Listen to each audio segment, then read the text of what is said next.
Кон крајот на 2008 година светот го зафати најголемата светска економска криза. Во 2006 во септември, кога ВМРО ДПМН дојде на власт, кога започна со работа во владата, ги спроведовме политиките во економијата кои што преходно ги бевме најавиле во нашата програма и во кампањата. Воведовме најниски даноци во Европа. Данокот на добивка го намаливме од 15 на 10%, а данокот персонален го намаливме од 23, 18 и 15% на 10%. ДДВ-то од 18 го намаливме на 5%. Со сите овие промени и со намалувањето на придонесите кое што започна нешто подоцна, Македонија има најдобар даночен пакет со најниски даноци во Европа. Нема ниту една друга држава во Европа каде што има пониски даноци. По воведувањето на овие и на редица други мерки, како што беше воведувањето на проектот Регулаторна гилотина, со кој што намаливме или поевтинивме, или укинавме, или ублаживме многу бюрократски процедури во 2007 и 2008 година. За само 2 години извозот во Република Македонија се зголеми за цели 60%. Никогаш преходно во државата не сме имале за толку кус период од 2 години зголемување на извозот за 60%. Економскиот раст во 2007 година беше приближно 6%, во 2008 приближно 5%. Ке беше и во 2008 над 6%, но заради последните 3 месеци го завршивме со 5%.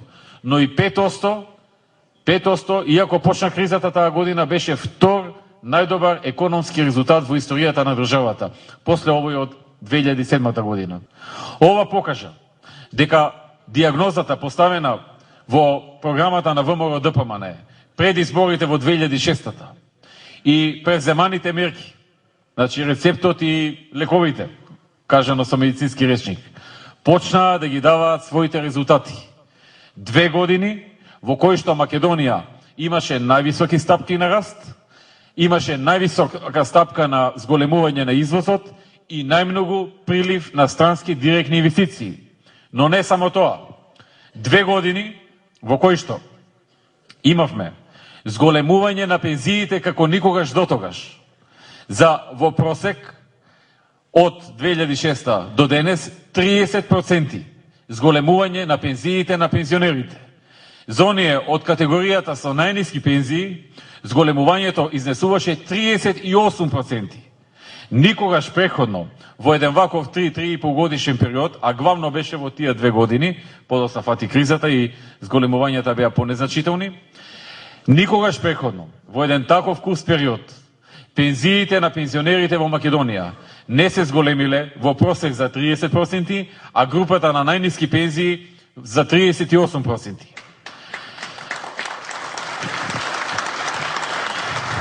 Исто така, во овој период дојде 2 пати до зголемување на платите во јавниот сектор. 2 пати по 10%. 10% во 2007, 10% во 2008 година. Никогаш преходно во 2 години немало над 20% зголемување на платите во јавниот сектор. Во некои од секторите имаше и повеќе, каде што имаше некои дополнителни согласувања со колективните договори, како што беше случајот во здравството. Тоа беа години кои што, како што кажав, ни покажаа дека сме на прав пат, дека е поставена вистинската диагноза и вистинската терапија. Превземавме 3 пакети на антикризни мерки. Намаливме многу даноци, например на земјоделците им го намаливме данокот за 80%, точно онака како што бара нивните здруженија преходно. Царините ги намаливме значително, особено царините на репроматеријалите. Го воведовме кај данокот на добивка, воведовме ставка од 0% за секоја компанија која што нема профитот да го подели во дивиденда. Можам да ви кажам дека над 80-90% веќе го користат тоа и не плаќаат данок на добивка. Данокот на добивка за над 90% од компаниите во Македонија веќе сега може да се каже дека ќе биде 0% и дека е 0%. Воведовме и други мерки. Например, за сите што не се осигурани здравствено, донесовме за прв пат во историјата мерка во Република Македонија. Секој граѓанин на државата и оние што остваруваат право и што се вработени и што имаат право на пензија, но и оние кои што не остваруваат право на здравствено осигурување, и оние кои што не се вработени, и оние кои што не остваруваат право на пензија, да добијат право на здравствено осигурување и сини картони. И тоа веќе функционира во Република Македонија. Се покажа дека Република Македонија има добро изграден банкарски систем, затоа што додека купишта банки пропаднаа на секаде низ светот, во Република Македонија не се дозволи ниту една банка да пропадне, да биде ликвидирана и граѓаните да си ги изгубат своите заштеди.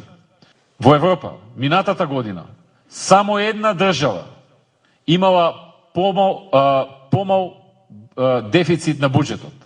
Република Македонија со дефицит од 2,77% е втора поред по најмал буџетски дефицит. Кај нас цела година имаше некакви прогнози од некои медиуми и од некои аналитичари дека во Македонија ќе има девалвација.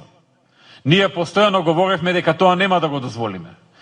На крајот се виде дека девалвација немаше, а девалвацијата е директно осиромашување на граѓаните на една држава.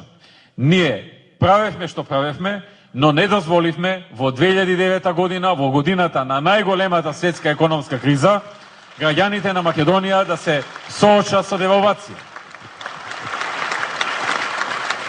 Имаше една друга мерка која што ја преземавме во 2007 и 2008, која што не ја преземавме ради кризата, туку заради домакинско гледање на работите, која што тогаш многу беше критикувана од опозицијата, но многу ни помогна за време на кризата.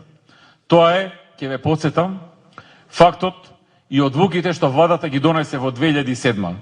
Целосно да се раздолжи предвремено кон Меѓународниот монетарен фонд, предвремено целосно да се раздолжи кон Парискиот клуб, делумно да се раздолжи кон Светската банка и кон неколку други институции. Значи, предвремено раздолжување. Во 2007 и во 2008 година, што тие политики, пред да почне кризата, почнаа да ги даваат своите резултати во делот на невработеноста. Наследивме невработеност која дојдовме од 36 до 37%. Пред почетокот на кризата таа беше сведена на под 32%. Тоа не е кој знае колку, но покажува еден тренд на намалување, кој што тренд веројатно ќе продолжише доколку не ни се случеше светската економска криза. Една исклучително важна работа за овој период, која што сакам да ја нагласам, е дека некои од проектите што ги бевме замислиле, бевме принудени заради помалку средства во буџетот да ги одложиме, некои да ги забавиме, побавно додат, некои успеавме да ги задржиме. Еден од тие проекти, кој што е крупен, важен и влијае на судбините на илјадници луѓе во Република Македонија, е проектот со кој што го помагаме земјоделието, субвенциите. Тука успеавме да не намалиме ниту еден денар од она што беше планирано. Ние во нашата програма во 2006 година ветивме дека ако дојдеме на власт, ќе овозможиме годишно по 20 милиони евра за земјоделието поддршка преку субвенции. Толку мисливме дека ќе можеме, толку ветивме. Но што се случи? Ние влеговме во владата на почетокот на септември 2006. Веќе истата година, до крајот на истата година, дадовме за земјоделие рамно 20 милиони евра. Толку колку што ветивме дека ќе ги дадеме во четвртата година, односно дека постепено ќе дојдеме годишно да се даваат до 20 милиони евра. Во 2007 година обезбедивме нови 25 милиони евра поддршка за македонскиот земјоделец. Во 2008 година нови 45 милиони евра поддршка за македонскиот земјоделец. Во 2009 година, најкризната година во последните 80 години во светот, во сред криза, го исполнивме ветувањето што го бевме преходно дале пред да почне кризата. 70 милиони евра поддршка за македонското земјоделие.